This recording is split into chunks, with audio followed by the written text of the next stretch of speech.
Hello. Welcome to my office hours. I'm Dr. Mo, and, well, you're looking at a live viewing of something that's in my microscope. What's that? Do you think maybe I got shrunken down very small and that I was living inside a drop of water? That would be ridiculous. I mean, in order to do that, I would have to be some sort of magical woodland creature capable of changing shape. In fact, what's going on is, well, we're just going to look around a little bit in my microscope. I hope you're having a good evening. Well, let's see what we have in here. Sometimes when you're looking for organisms in a microscope, the things can be kind of challenging. You might have to look for quite a while before you find something. And, well, we've got about an hour or so. I'd like to hang out and let's see what we find. If you're wondering, what is all this sort of debris that's laying around? Well, this is a sample that I collected by scraping some sticks I found in the yard. And all I did was I took a knife and there was sticks with a little bit of lichen on them. And I scraped a bit of it. Oh, look what we have here. Our first visitor. That was a nematode worm. You can see it wiggling around. They're surprisingly strong for being such little organisms. It's almost like it's dancing for you.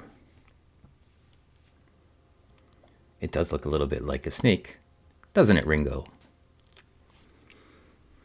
Well, the good news is we've already found one of our extremophiles.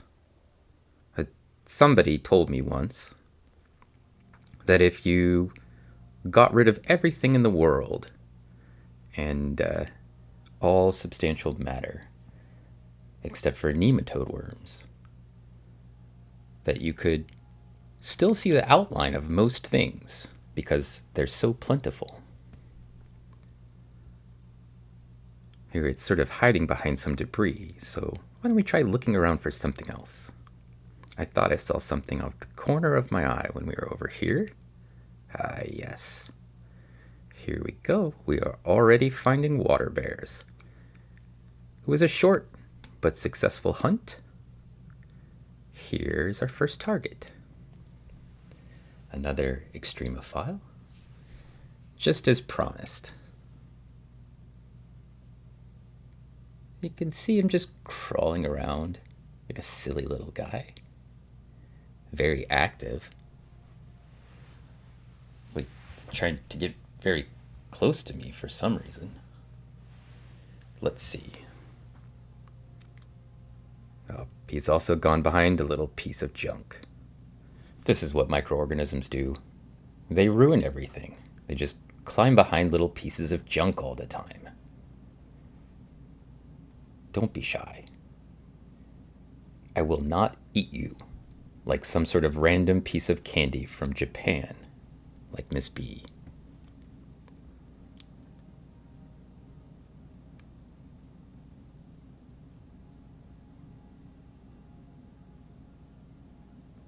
When I go searching, sometimes, looking around for microorganisms to find, I've tried looking in lots of different things. One of them that I usually try to find stuff in are mosses. Everybody knows that the alternative name for water bear or tardigrade is actually moss piglet. But actually, I haven't had much luck finding water bears in mosses. Most of the time I find them in lichen.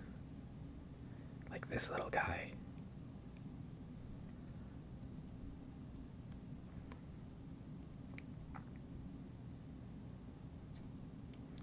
Let's try looking around a bit more. You never know what you might find.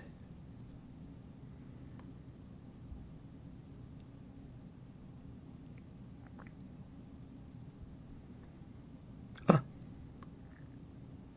we found another extremophile. Does anybody want to hazard a guess what this one is?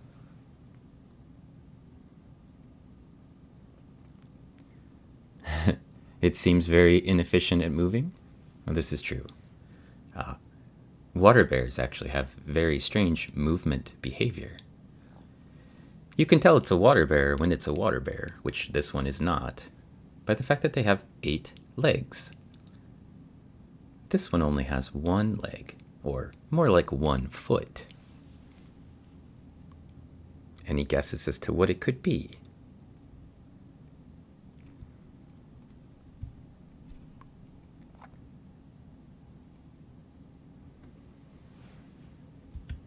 This feature up here on the top of its head, it's known as an antenna.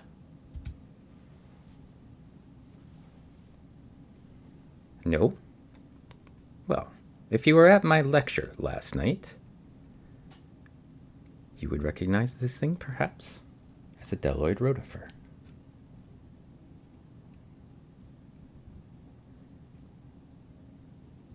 Here it is, searching around for food.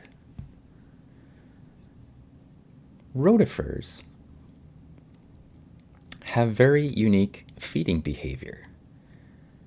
What they do is basically their mouths sort of turn inside out, and from inside their throat come a series of little hairs called a corona.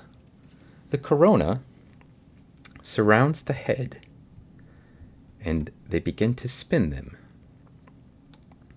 If you look very, very closely at the head, you can sometimes see the water moving. And that's because the little cilia are spinning.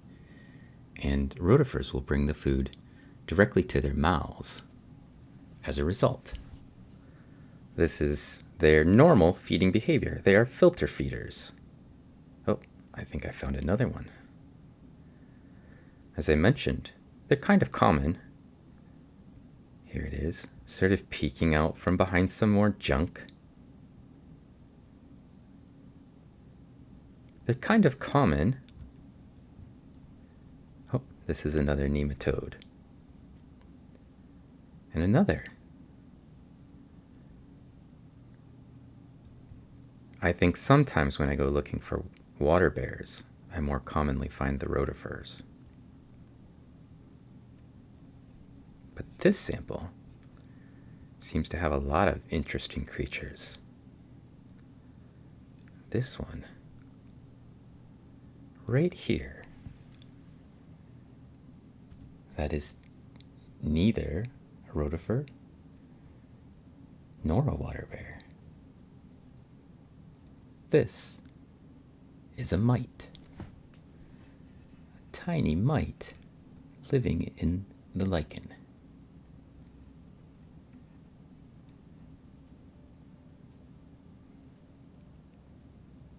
Sometimes when I'm looking around in slides, I can find little mite corpses, but very rarely do I actually see them out walking around. This one's got a very hairy butt. Can you see those hairs? Just sort of poking out right there, occasionally.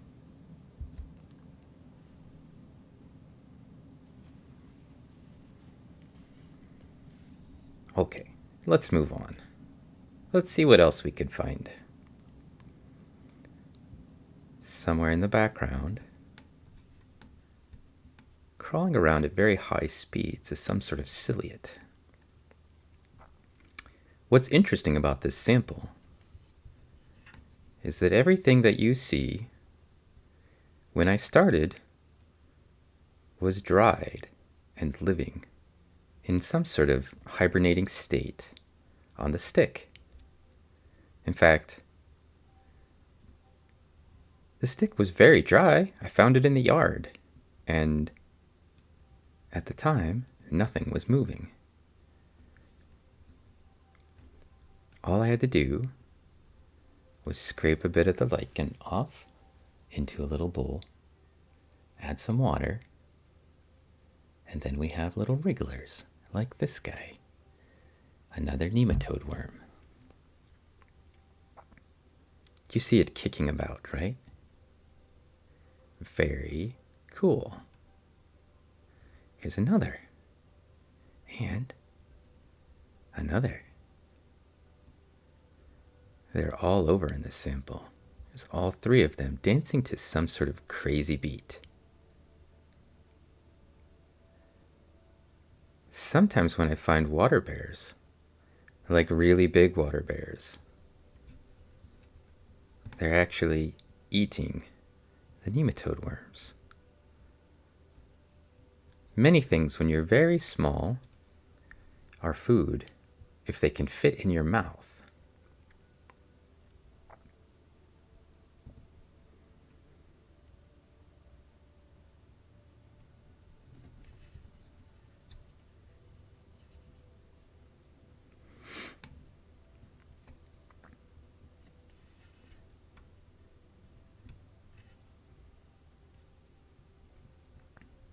One of the things that happens is that over time, the microscope light will heat up the water, and the sort of combination of warmer temperatures and water that I added to the sample kind of activate organisms. And when I first started looking at this sample, almost nothing was moving. And just within a matter of minutes, stuff was moving all over it. But a consequence of this, of course, is that over time, the little drops of water continue to evaporate and eventually dry up again completely.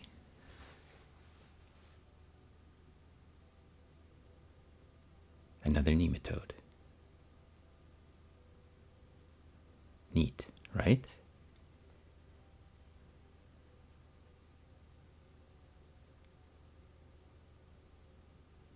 Makes you wish you had your own microscope, perhaps?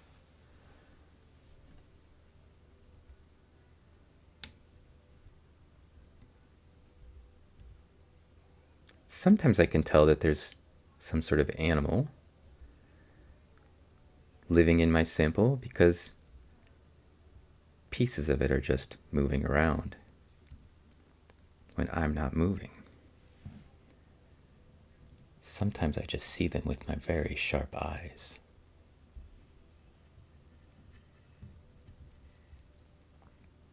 What have we here?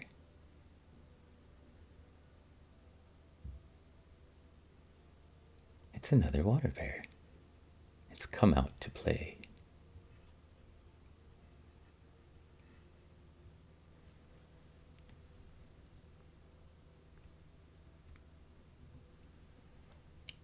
Why don't we try zooming in a bit?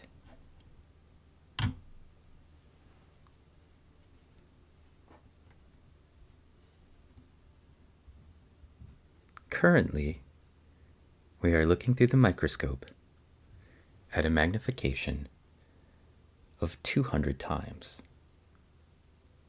The microscope's objective is 20x, and the eyepieces are each 10x. You multiply them together to get the total magnification.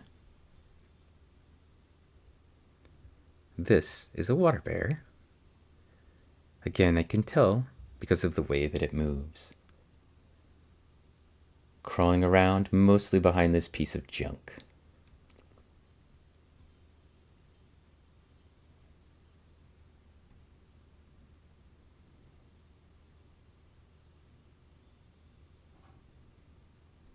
Very shy.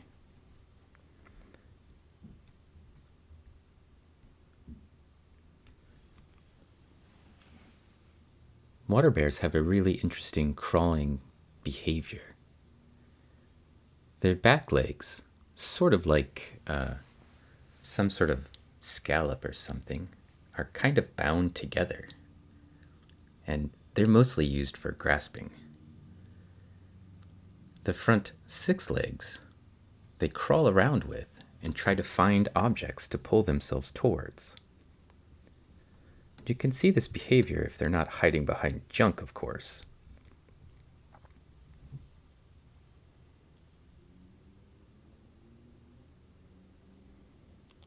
This one does not seem willing to cooperate.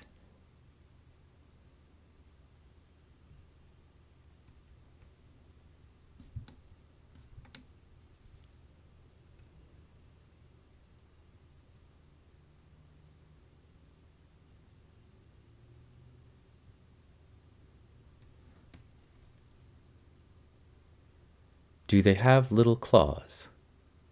Well, of course they do. Water bears have very interesting little legs. At the end of each one are pairs of claws, and the claws themselves are very weird looking. Unfortunately, to see them very clearly, we would need a very different kind of microscope. One that doesn't use light, but instead uses electrons to see. I happen to have one of these types of microscopes in my lab, and perhaps one of these times we'll take a look at it, and maybe we'll look at some water bears.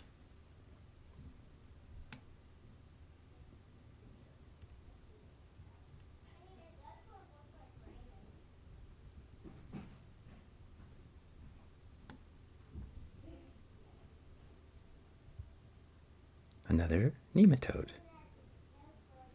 Sample is mostly water bears, rotifers, and nematodes.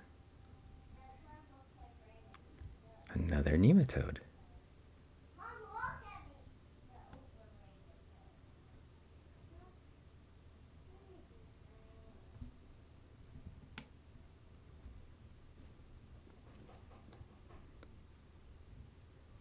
Let's see if we can find out what this guy is. Aha!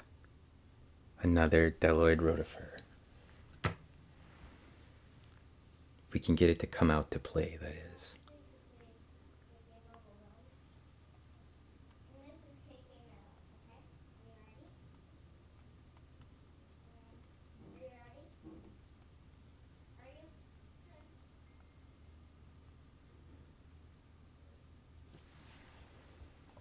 It doesn't seem like it wants to come out.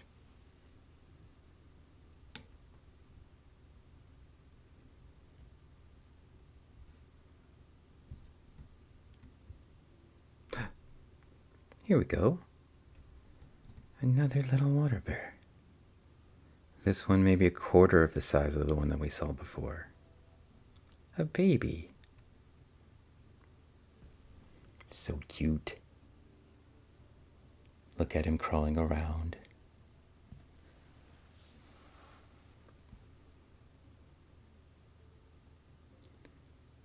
Slime Venom wants to know what are their predators. There aren't a lot of things that eat water bears as far as I know. Probably one of the ways that they manage to survive for so long. They live in these very dry environments.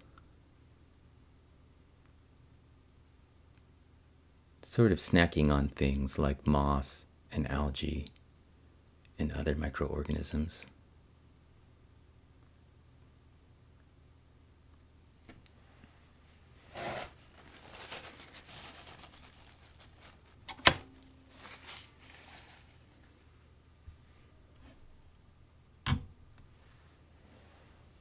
Oops.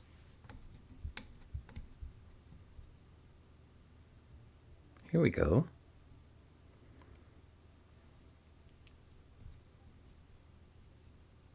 Delightful.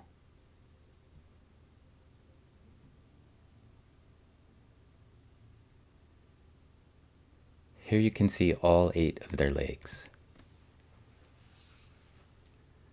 The back 2 always moving in tandem. The front 6 constantly kind of crawling around, trying to find something to grab onto.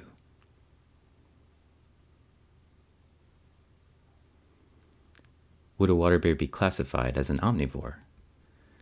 I think they're mostly herbivores, but yes, if they eat things like cilia or other microorganisms that aren't an algae or a plant, then they would definitely be an omnivore.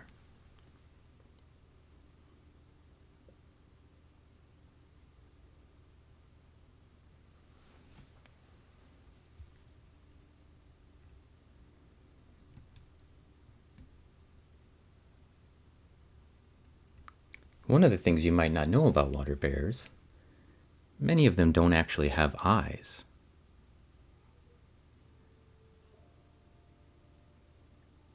And the strange sort of crawling behavior that you see is probably because many of them are just when they do have eyesight, it's very poor. They have no idea what it is that's around the corner or where they might go next. All of their environment is just sort of groping around for things.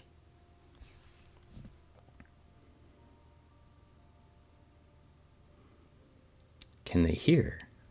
I don't know about that. Sue? They don't have ears as far as I know.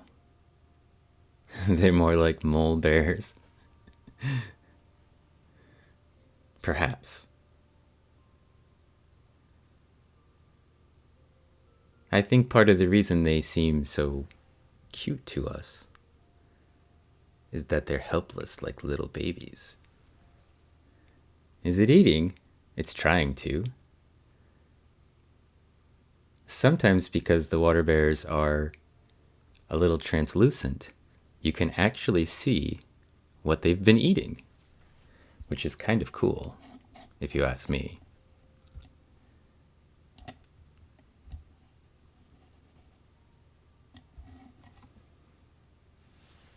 Sometimes you can see that they're full of golden goodness, like little diatoms they've been snacking on, or pieces of moss.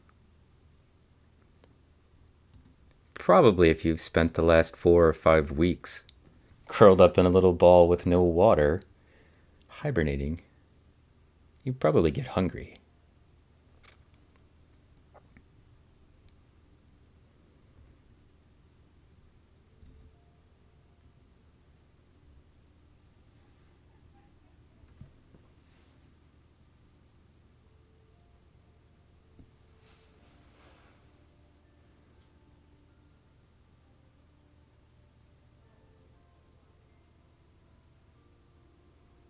Oh, are the green blobs around them algae? Yes, some of it is algae. So, let's see. If you weren't here for the part where I talked about the collection of the sample, all I did was take a stick from my yard, one that had fallen on the ground, and I took a knife and basically just scraped off the lichen. Oh, there's a little ciliate. It's taking a twirl around the water bear. Very cute.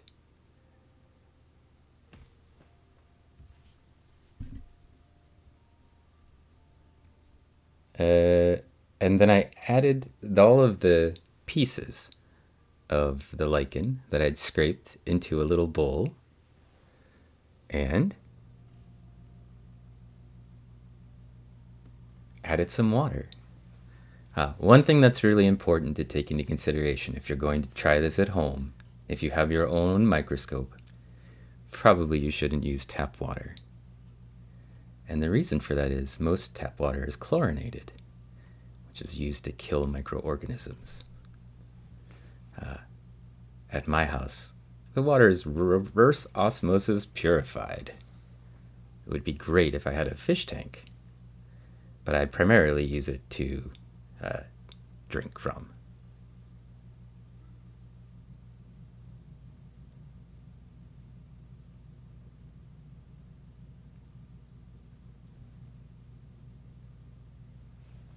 One thing that's cool about finding these things living on a stick in my yard is that when I'm done with my samples, I can just go put them back in my yard. And it's fine. They'll be all right.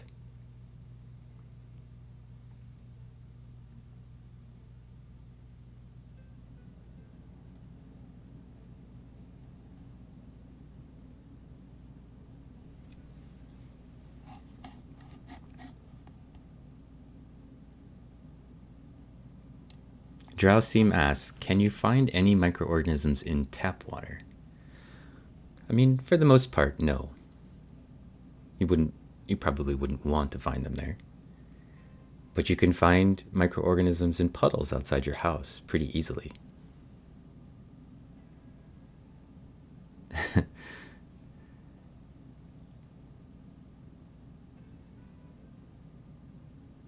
AZ says, it's a first world thing.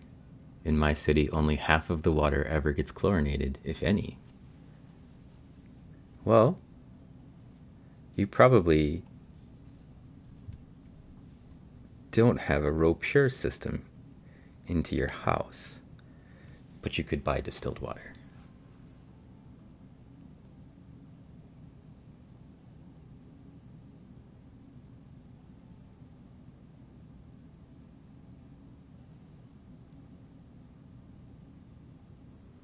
So the blobs that are laying around in the slide are basically some sort of a mixture between pieces of lichen and some algae that are basically growing on the lichen.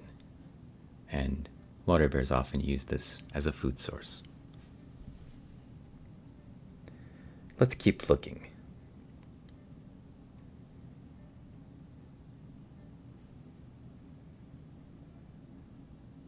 Oh, it's another rotifer.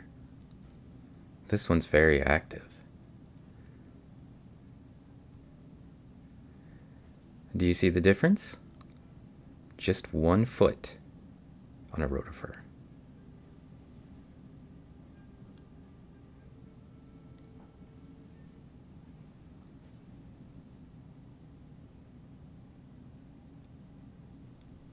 Its one little foot usually has 3 claws, and here it uses them to attach to the glass as it sort of dances around looking for food.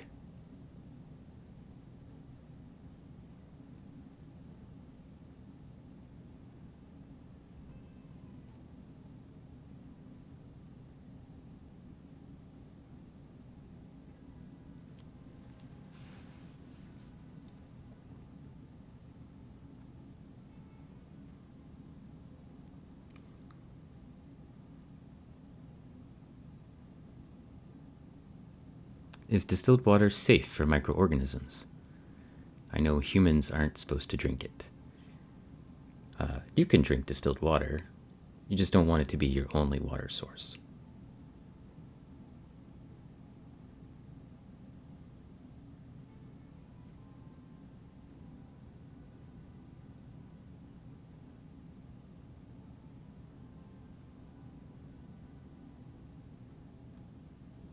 If you ever settle down, perhaps we would be able to see its cilia. Or into its actual body. Because rotifers, like this one, are mostly transparent.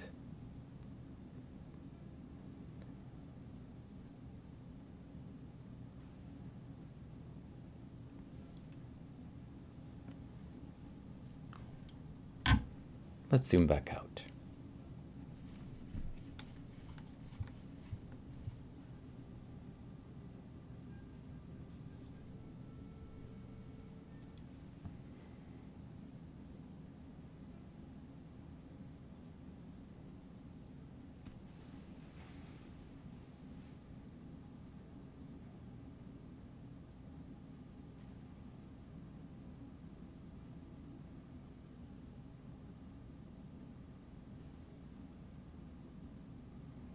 Thomas wants to know if you were accidentally to consume one of these, would they have a negative effect on your body? Probably not. Unless your body was very, very small, it probably wouldn't notice. And in fact, rotifers can be found living in all kinds of places, just like nematode worms. If you were to go to your shower drain, you might find some living there, just on the surface of it. Old leaves, sticks, rocks, sometimes just in the sediment itself. You've probably accidentally consumed many of these in your life without realizing it.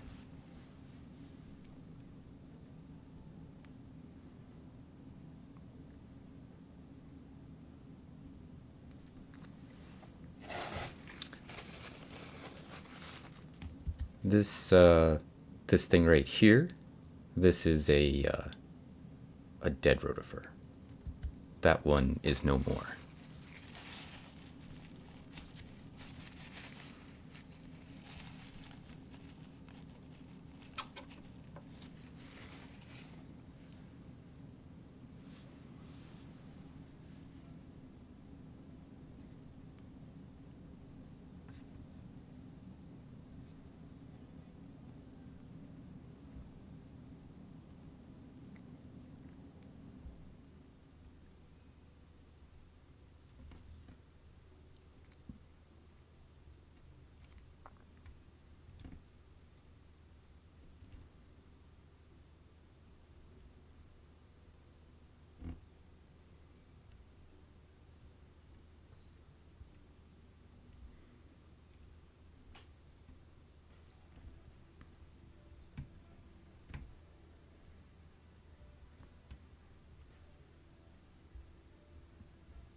Another mite.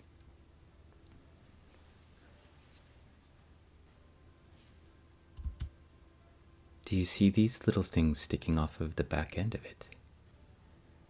They're like tiny little antennae you could almost pluck.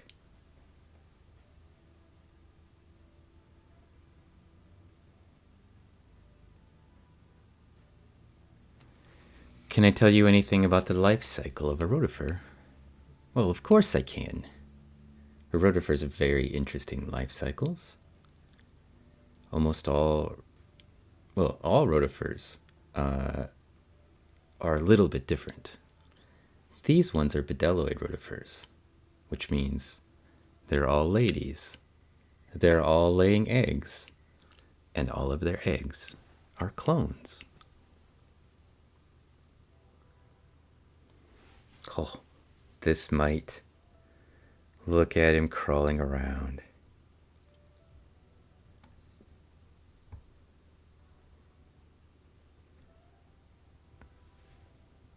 Slow and methodical.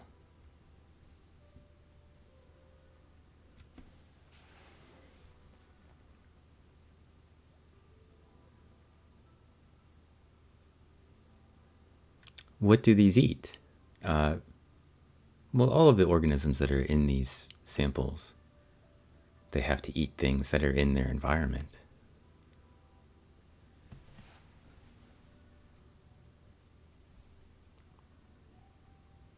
He is a bit chunky, isn't he? You probably didn't know this about mites, but there are mites in everything.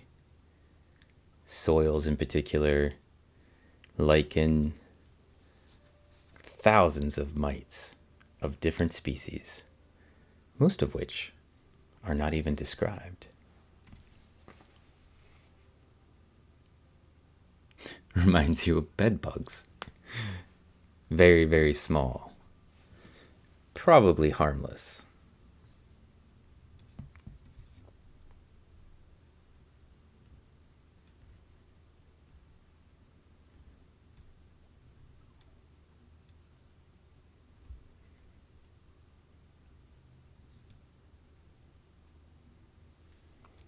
Here's a little nematode. It seems to be taking a break from dancing.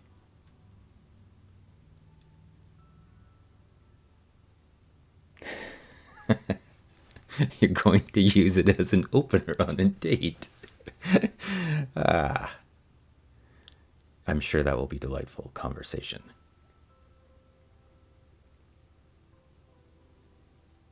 He seems to want to tell me something. Drowsim wants to know, if I were to discover a new species, what would I name it? I have a surprise for you. I've already named several species of new organisms.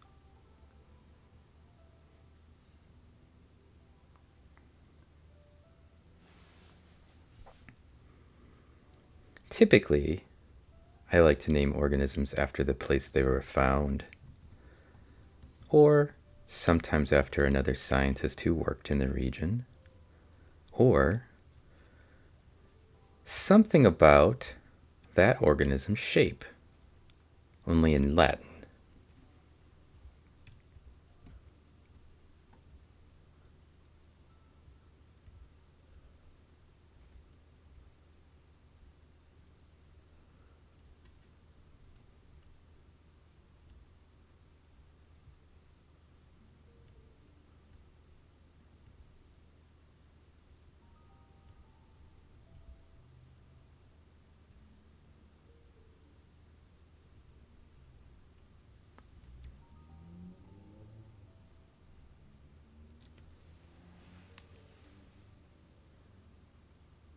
This one seems like it has a broken tail.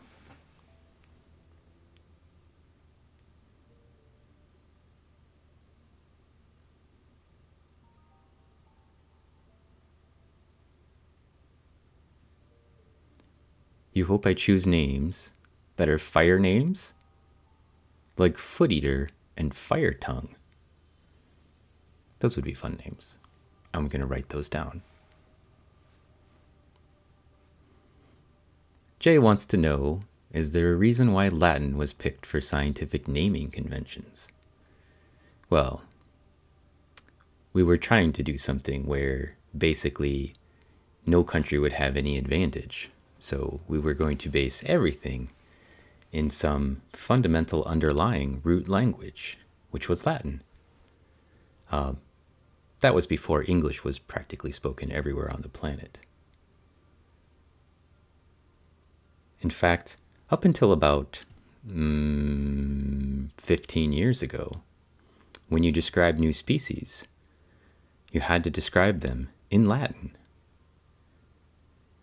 But since then, things have changed, and now you can describe species in English. That's for species of plants for the most part.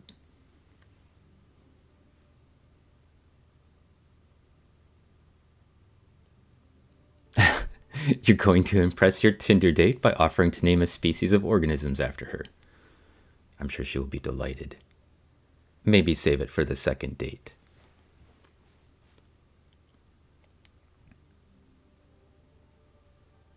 A fun fact would be that mites are arachnids and closely related to spiders, scorpions, and ticks.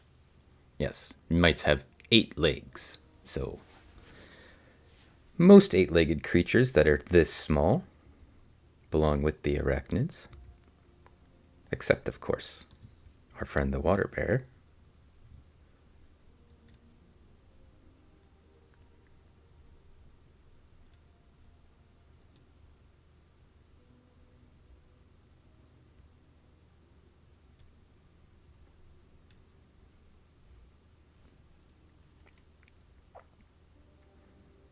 Oh,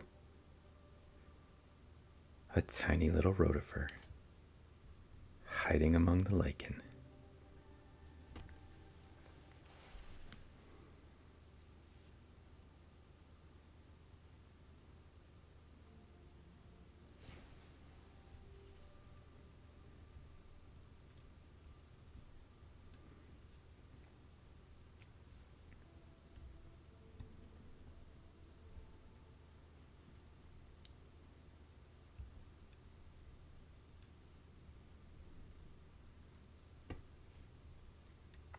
While it seems like we've been looking through this one slide forever, we still haven't even covered half of it. Here's some of our friends, the nematodes, all getting together, having a rave. Who brought the glow sticks?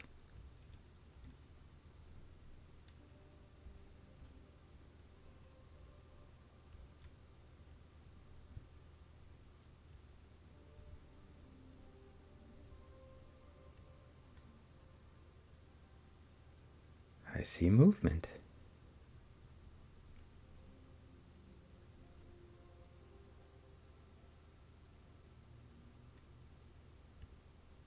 I think that was a little tiny rotifer, but this one is a water bear.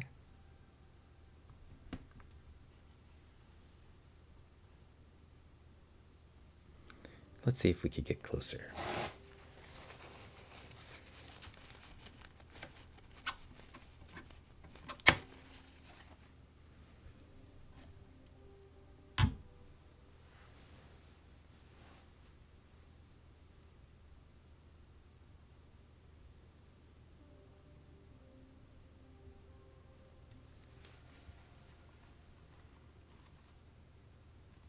Here you can see the little claws on the end of its feet pretty well.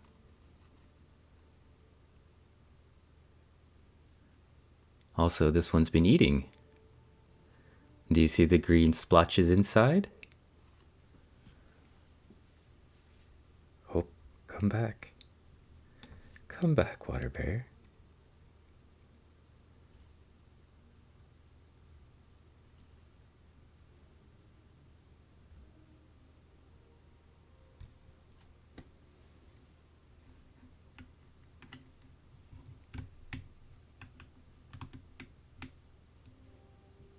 Make some adjustments.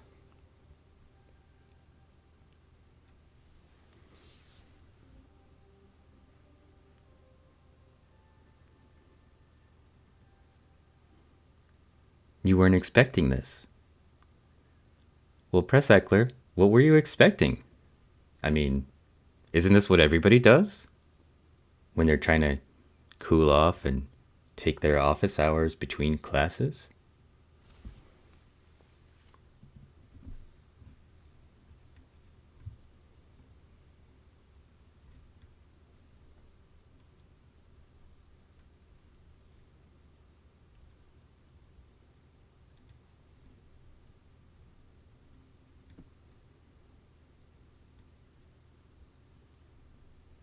Oh, a very big nematode.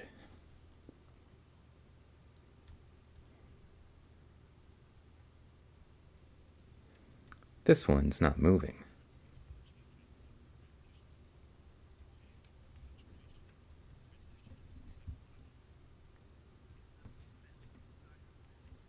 Another mite. This is how I usually find them, dead.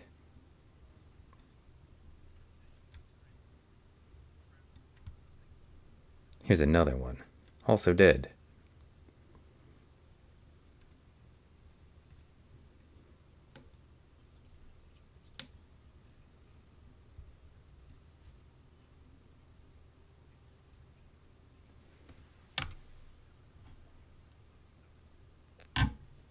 Let's switch back to a lower magnification.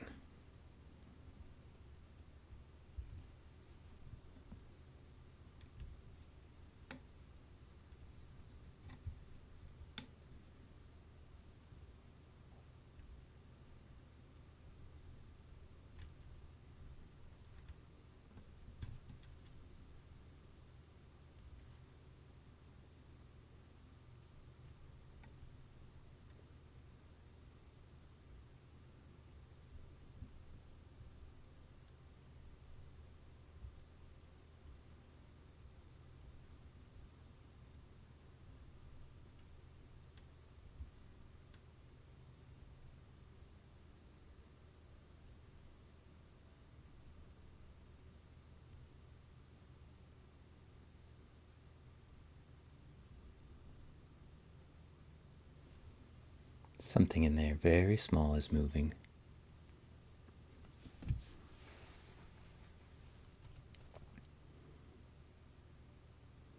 Why are they usually dead? I actually don't know. I've tried asking them, but they won't tell me. Do they usually vary a lot in size? Yes. In fact, just browsing around in our sample, we've seen rotifers that are very small and some that are very large. I suppose most of the very small ones are probably babies. Something interesting about water bears, in order to grow, they have to molt, and they leave their skeleton laying around and grow once they've escaped it, and then their skeleton will harden again. This is similar to the way that most insects grow.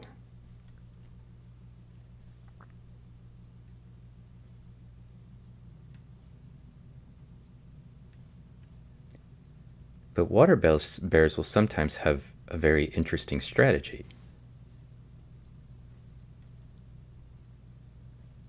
Often they lay their eggs inside their old skeletons.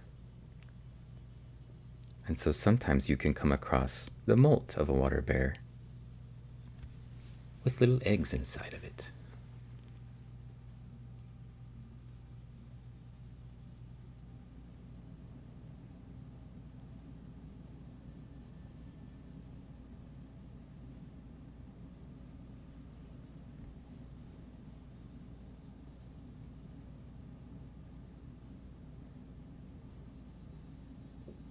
If we wait, maybe he will come out.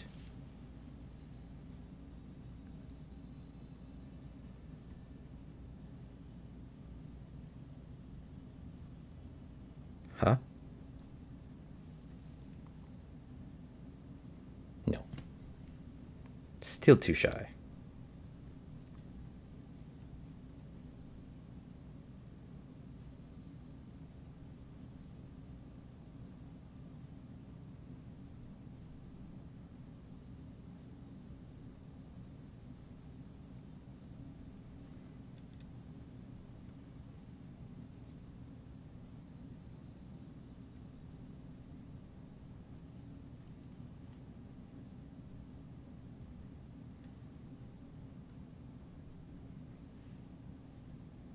Our sample is slowly drying up. And soon everything will be concentrated in one little area of our slide.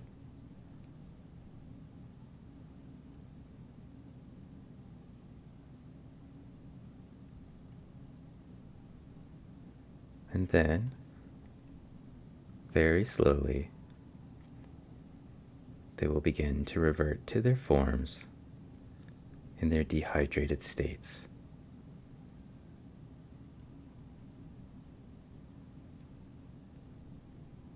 And go back to sleep. Until the next time.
You came in late. Well, that's a water bear.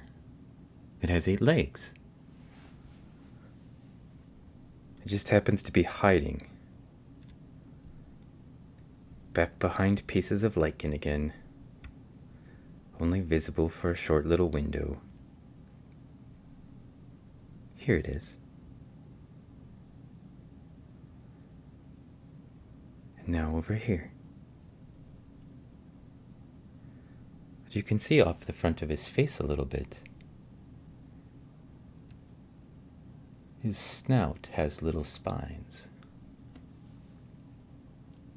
Let's see if I could make this a little bit brighter.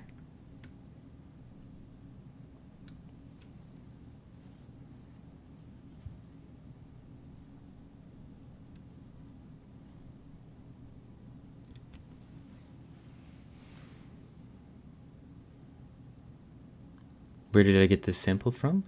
This was actually just collected from sticks, believe it or not. Sticks I found in my yard.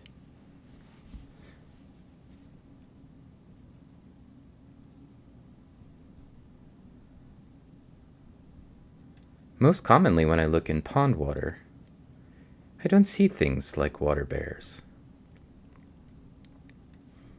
Instead we see, well, we still see rotifers. And nematodes. But more commonly we see things like algae, diatoms, copepods, perhaps Daphnia.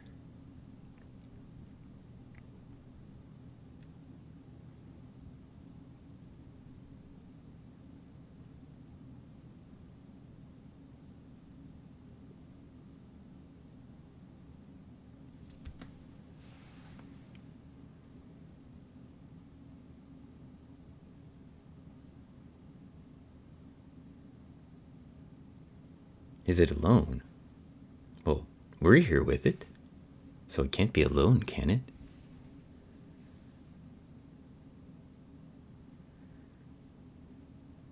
This silly little bear. Daphnia are very cute. When it gets a little bit warmer out, we'll collect some pond samples, and maybe we can find some Daphnia.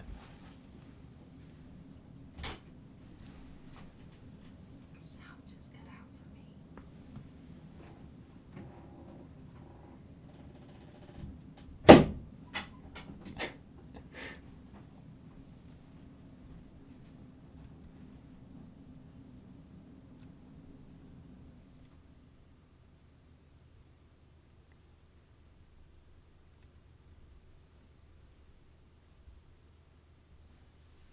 Another nematode.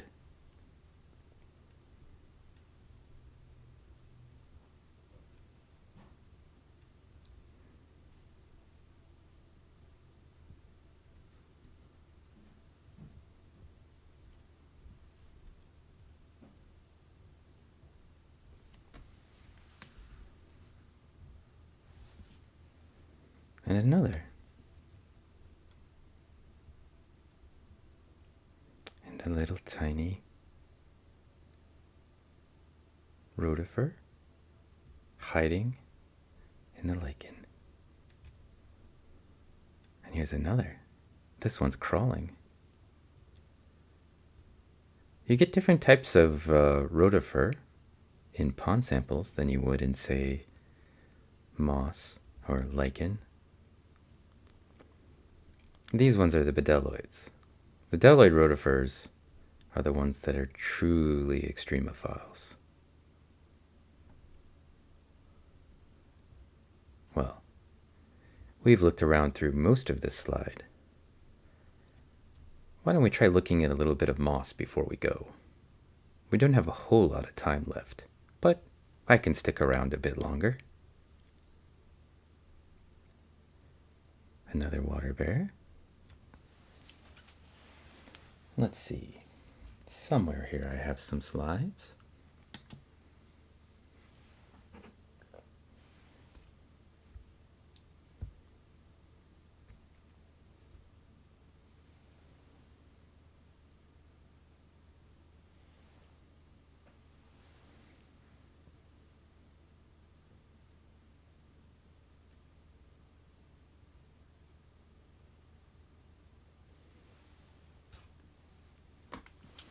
Let's see if any of these have anything in them.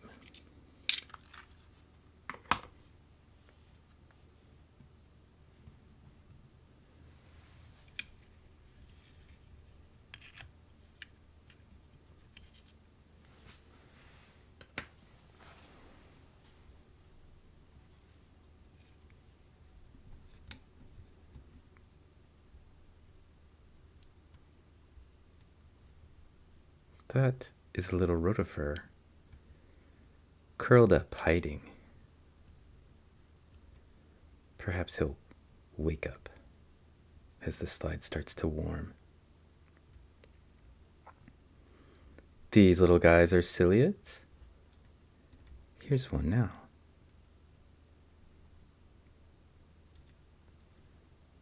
zoom in.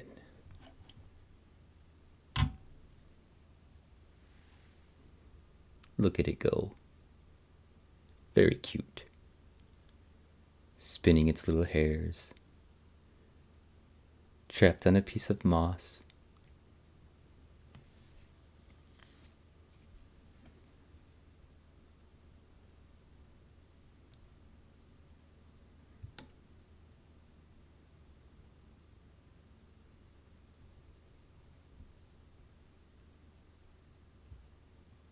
Zooming around is another ciliate. A bunch of them, actually. Probably looking for something to ingest.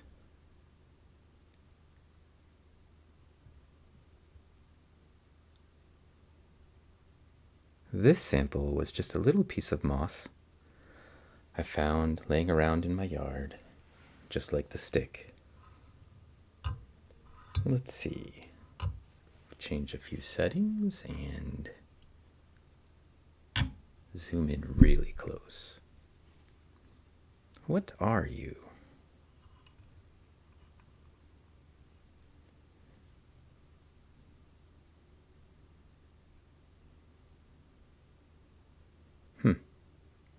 I think another ciliate, some type.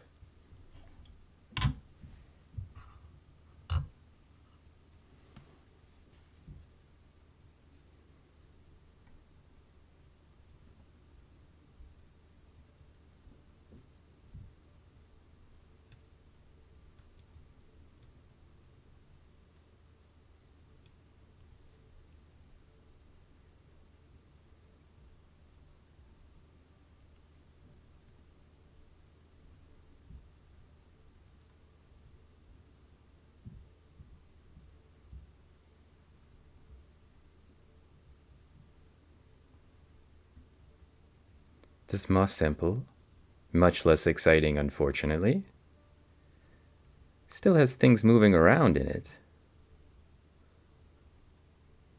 But as usual, no water bears in my mosses. What the heck?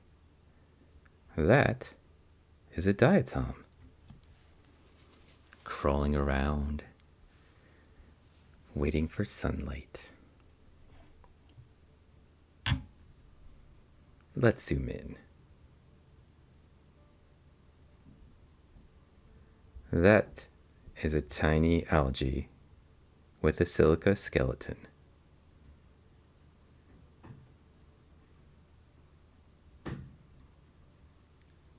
Crawling.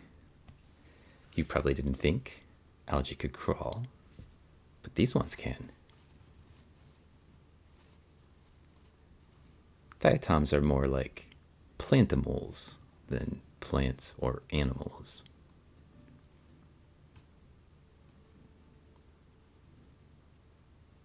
But they most closely resemble some sort of algae.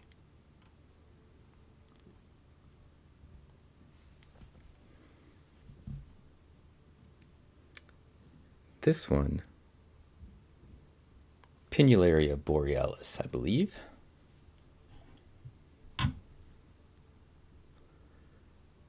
A common aerophilic diatom.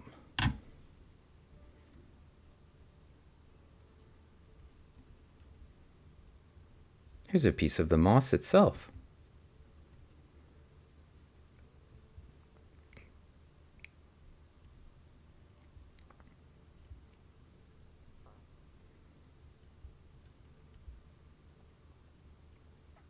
Another diatom.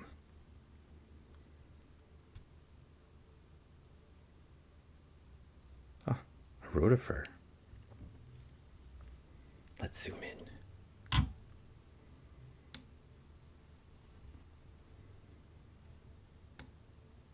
This one is curled into a little ball.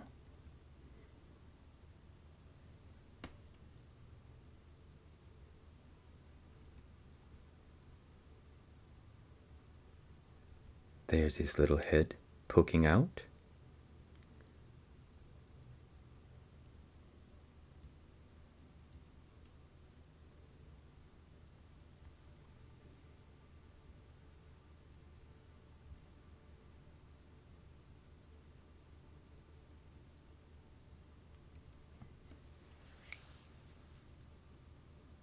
Just like the stick before I started, this moss was completely dry.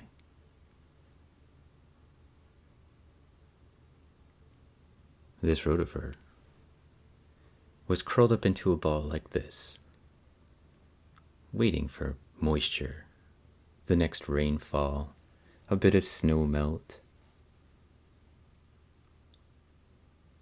And now it's trying to make adjustments.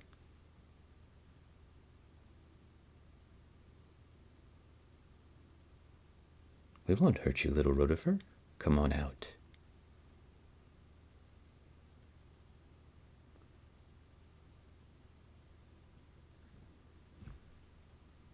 Bob the robot says, I love the differences in complexity you get at this scale. Some things have legs and mouths and complex life cycles and high mobility, and other things are just circles. Yes. For now, it's a circle.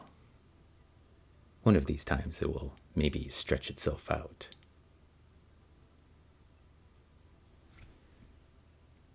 Oh, you can see its little mouth parts moving inside the body.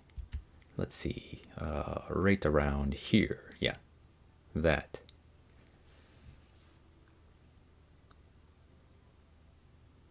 That's how it chews. As I mentioned, they are filter feeders, so they sit in place and pull food towards them. Sometimes they pull things into their mouth they don't want to eat, and they just spit them back out.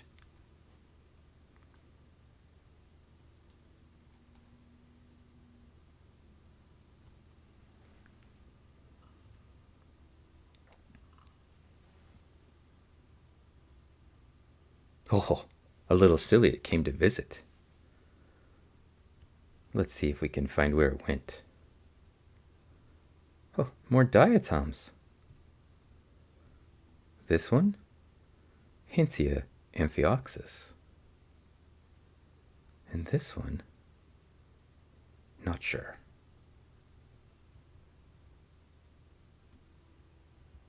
Here's another diatom. There are a lot of diatoms in this sample. That makes me happy. I like diatoms.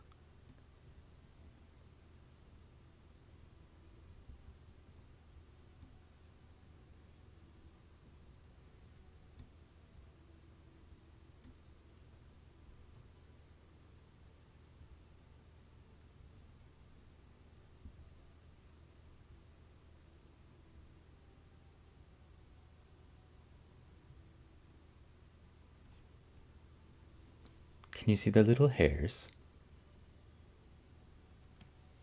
Just here, sort of spinning around. This is how they draw the food into their mouths.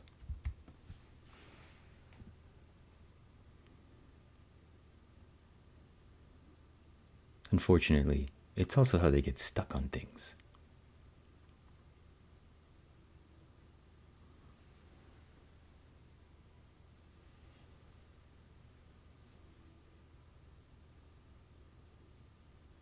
Well, I should tell you, I'm going to spend the next week trying to think about what we're going to talk about for our lecture on Thursday. There are many possible things that we might talk about. I was thinking perhaps trophic cascades would be the topic for Thursday. These are very interesting to me.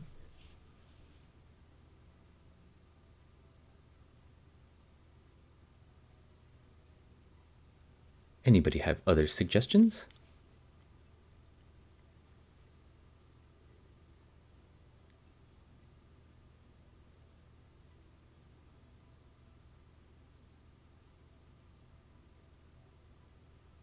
Well, then that will probably be the topic.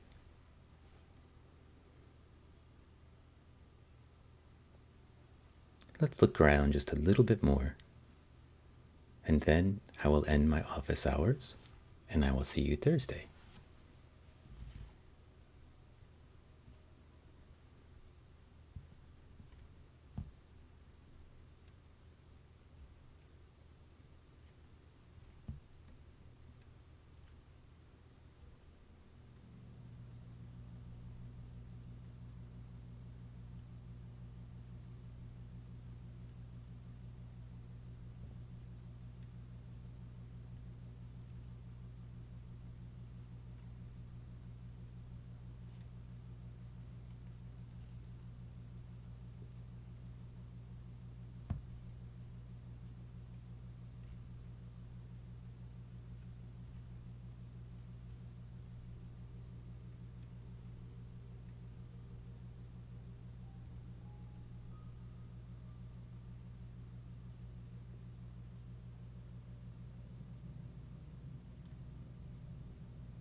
This little blob is interesting to me. I think maybe that's an archilla.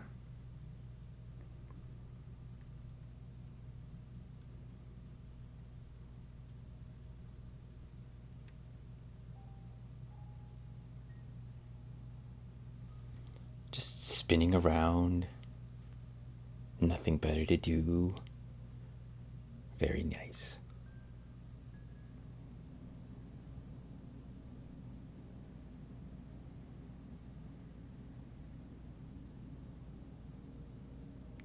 This little ciliate is known as copoda.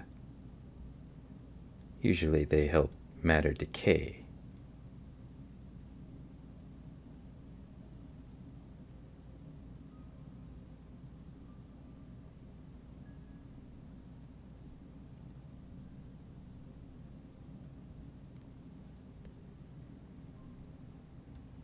Lots of diatoms.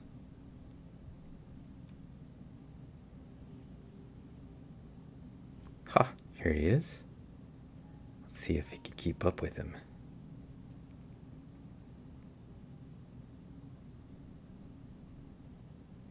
Darting in and out.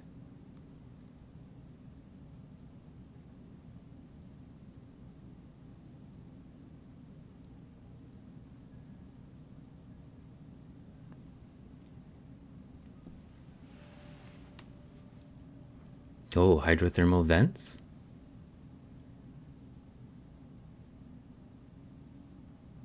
I was thinking about hydrothermal vents as a topic.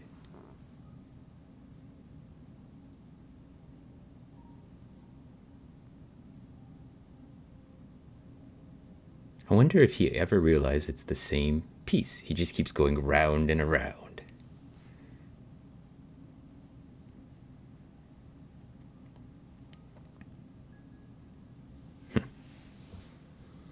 Well, I want to thank everyone for hanging out with me as I just did a little bit of microscope time. In the future, sometimes we'll do things that are a little bit different for office hours. Maybe we'll look at some prepared slides. Maybe we will look at some pond samples. Maybe sometimes we'll even play a game. Who knows? Okay, well, I want to thank everybody for coming out. Hopefully you saw some interesting things, and we will catch you next time, perhaps. For now, have a good evening, and hopefully enjoy your weekend.